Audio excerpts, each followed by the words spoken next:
Confirm your file. Yep. Good evening, everyone. Gen Law's Subcommittee on Professions will come to order, and the clerk will open the roll for attendance, please.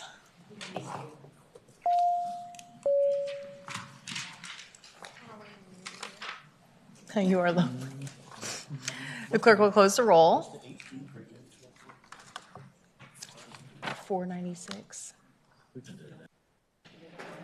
Madam Chair, Delegate Hall. I move that we conform SB 496 to HB 496. Oh, I'm sorry. Yeah. SB 496 to HB 237. And HB 1457. Though it's identical to those two, which I assume 1457 might have been the one that, combination of the two. Okay, so we're motion to conform. All those in favor say aye. Aye. And How can we You confirm? got the substitute, yeah. You got a substitute? oh wait, is it a substitute to adopt? Yeah. I move Move the substitute. second. All right, so moved and seconded. All those in favor say aye. Aye. Any opposed? All right, okay, I see that it is a substitute. All right, so the substitute is before us, so now it is at an identical posture of the bills that have passed out of this body. So at this point, we need a motion to report. I move to report as a substitute. Yep. All right, moved and seconded. Clerk will open the roll.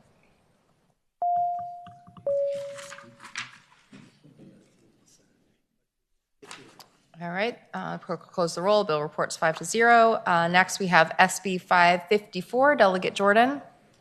Or, I'm sorry, Senator, I see these delegates, people who used to serve as delegates, and I will always call you delegate, and it's going to take me a minute.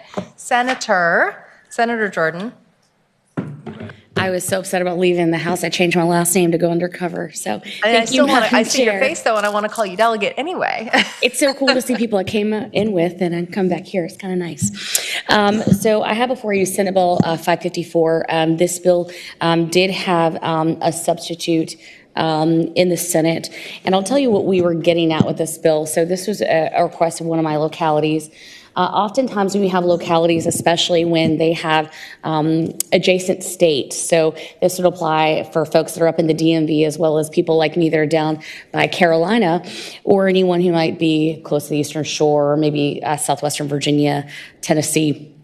We oftentimes have some highly qualified people that are able to perform a function, but because there's some regulation with D4, especially with 3 years of experience, we run into a situation where, say, for instance, if it was a collegiate level or certification in that state, I think of young people especially, they're educated elsewhere. They'd like to come back to Virginia, but you have this whole 3 years thing. So they've established their lives maybe elsewhere, would like to come back home, but this 3-year barrier kind of prevents that from happening. So over time, we kind of lose Virginians. This bill started actually with wastewater treatment operators, which is what the city of Suffolk requested. I actually spoke with the realtors, and they're like, hey, this is a great idea. And we added in the real estate folks as well to the bill. The original iteration had architects and engineers, and it would be my hope eventually that we revisit that, but that was struck from the bill in the substitute. So we have some time to work on that. But just for food for thought for later, if we have kids that maybe get waitlisted to UVA or JMU or Tech, and they go to NC State or a neighboring institution, maybe Delaware or something around the DMV, this would allow, after someone receives a certification that's equal to or exceeds Virginia standards, to allow reciprocity. And so this gives a sense of more immediacy. And so with that, I can take any questions of the committee, and I think we have a couple people to testify in the bill. All right, thank you, Senator. I have a question from Delegate Krizik. Thank you, Madam Chair. So can you just explain if somebody has been had problems in another state, maybe they were barred or they lost their license, what is how does your bill deal with that? I know you just mentioned that. So is there a 5-year, 3-year wait? What is that process? Mr. Chairman, Delegate Krizik, so we actually address that.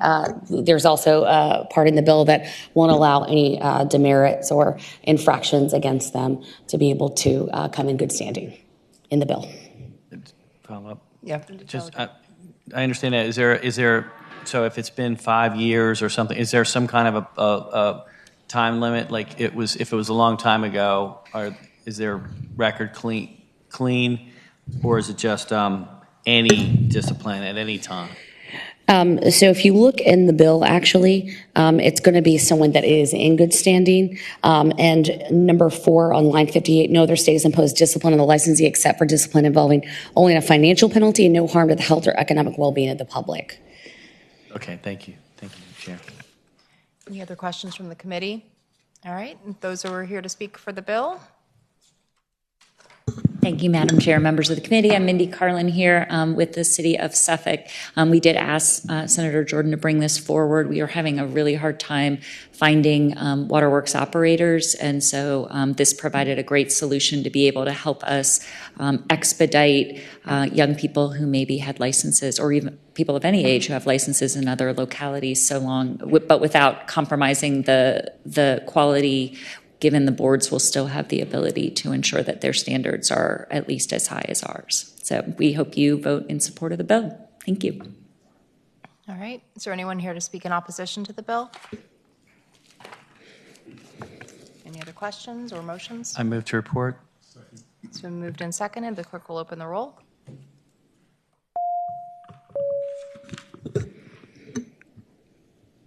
All right, clerk will close the roll. Bill report 6-0. Thank you.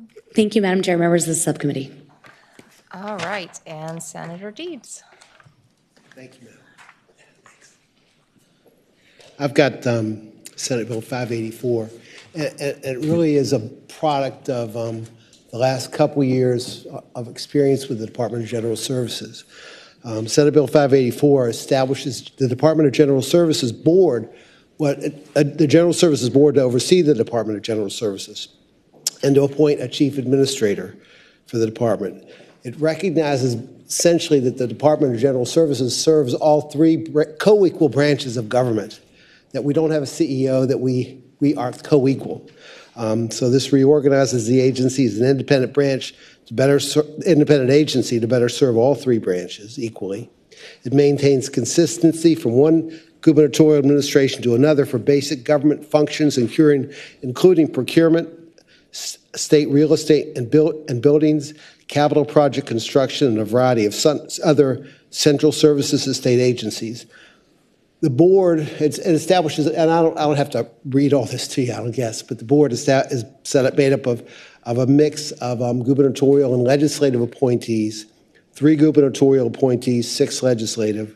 The bill transfers the appropriate responsibilities from the governor to the department, to the General Services Board, or the Department of General Services Administrator. It maintains appropriate gubernatorial supervision of government executive branch agencies related to their procurement and capital outlay. It's just a step we thought in the Finance Committee was necessary. Okay. Are there any questions from the committee members? Is there anyone here to speak in favor of the bill? Anyone in opposition to the bill? Madam Chair, I have a motion. Delegate Krzyk? I move to report. It's been moved and seconded. The clerk will open the roll. Okay, thank you very Clerk much. will close the roll. Bill reports 4-2. Thank you. All right, so that is the business of the committee. Do I have a motion to adjourn? So moved. All right, moved and seconded. All those in favor say aye. Aye. Opposed? All right, we're adjourned. Good night.